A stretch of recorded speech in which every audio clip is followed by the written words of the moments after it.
Olá pessoal, sejam todos muito bem-vindos. Eu sou Marcelo Mobilete e hoje nós vamos comentar sobre esse filme aqui que foi indicado pelo meu queridíssimo amigo e colega Nestor Cabral, um dos homens mais valentes e corajosos que eu conheço. Por isso, se você tem aí alguma sugestão, escreva aqui nos comentários, também siga a gente aqui nas redes sociais, indique este canal para alguém que possa eventualmente gostar do conteúdo que a gente está apresentando. E aí, sem mais demora, vamos lá, roda a vinhetinha que nós vamos comentar sobre Ilha das Rosas.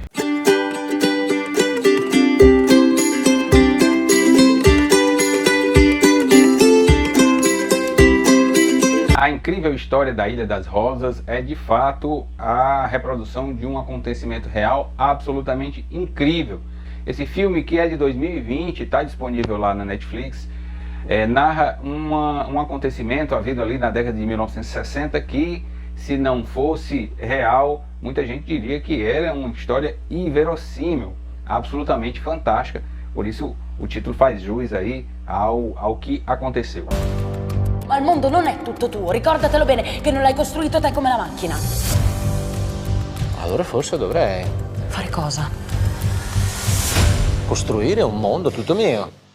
Na Itália dos anos 60, o engenheiro Giorgio Rosa era um indivíduo extremamente inteligente, inventivo, que com muita perspicácia e criatividade, mas que era um indivíduo que pensava fora da caixa. Ele tinha aí um inconformismo com o controle estatal que a Itália exercia sobre seus cidadãos. Ele não se conformava, né, com o que ele entendia ser uma ingerência indevida do Estado na autonomia da vontade das pessoas, e ele resolve ter uma ideia extremamente inusitada. Ele resolve construir para si um país, um Estado independente. Então, por isso, a ideia dele é criar, né, um país em águas internacionais, fora do mar territorial da Itália, e ali declarar-se independente.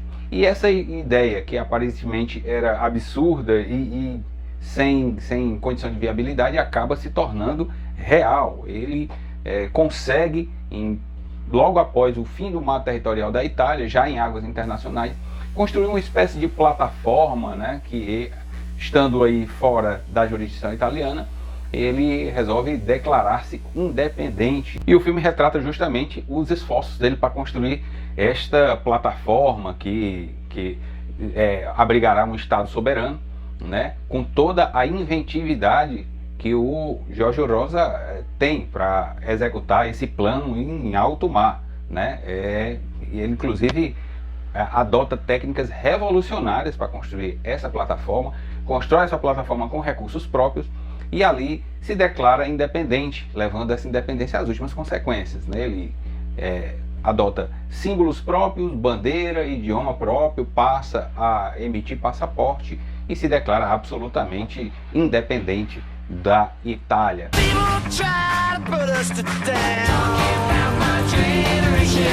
Lettera di richiesta di cittadinanza.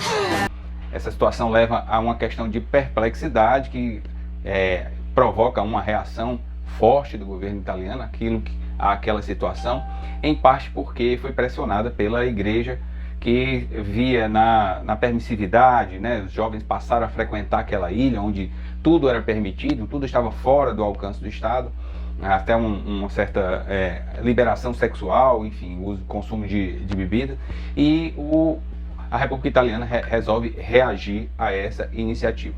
O filme é contado em flashback, quando o Giorgio Rosa, diante das atitudes que o governo italiano estava tomando para retaliar aquela iniciativa, recorre à ONU para solicitar, suplicar que o seu país fosse reconhecido como um Estado independente. Essa história por si parece absolutamente irreal, né? Como eu dito, se fosse apenas uma obra de ficção, parecia não ter verossimilhança, mas a verdade é que o filme retrata quase que integralmente os acontecimentos havidos na década de 60 lá na Itália, com apenas algumas adaptações para fins dramáticos, né? O resultado é um filme divertidíssimo, uma comédia leve e que nos prende, né? A gente fica, principalmente se você não tem conhecimento prévio do desfecho dessa história, nem sabia dela, realmente nos causa até uma certa perplexidade sobre essa iniciativa. e também provoca algumas reflexões, né, sobre a ingerência do Estado na vida dos seus cidadãos, né, até onde é que essa ingerência pode ir. Afinal de contas, foi essa motivação que levou o Jorge Rosa a fundar esse Estado independente. E um dos pontos fortes do filme é justamente o seu elenco, em especial o protagonista, vivido pelo ator Hélio Germano, mas de uma forma geral todo o elenco se sai muito bem. E inclusive o François Cluzot, que é um ator francês que eu gosto bastante, apesar de uma participação mais modesta, menos relevante na narrativa, mas também ajuda aí a contar essa história. Outra coisa que chama bastante atenção é a reconstrução de época muito precisa, né? Realmente um trabalho de arte bastante significativo. Para vocês terem uma ideia da dimensão dessa epopeia incrível vivida pelo Jorge Rosa, basta que se diga que para as filmagens foi construída uma réplica do que seria a Ilha das Rosas, só que em uma piscina na Ilha de Malta, uma piscina de mar aberto, de uma profundidade controlada, e ainda assim o grau de dificuldade para a montagem da plataforma foi imenso, né? Imagine vocês, na década de 60, o indivíduo com recursos próprios, né, em pleno mar aberto, construir sozinho e sem nenhum apoio governamental uma verdadeira plataforma como ele fez.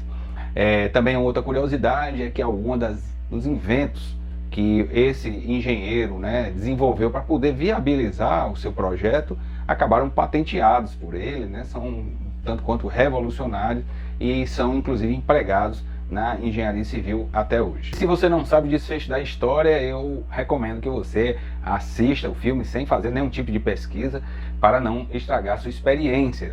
O filme está, como dito, disponível no catálogo da Netflix. É uma comédia extremamente leve, bem executada e, como disse, conta uma história surpreendente. Obrigado, Nestor, pela dica. Fica aí como dica do Mobilete. A gente volta aí em outra oportunidade comentando outra obra. Abraço. Dio benedica il presidente! Presidente? No, dai, sono degli hippie, sono scenografici.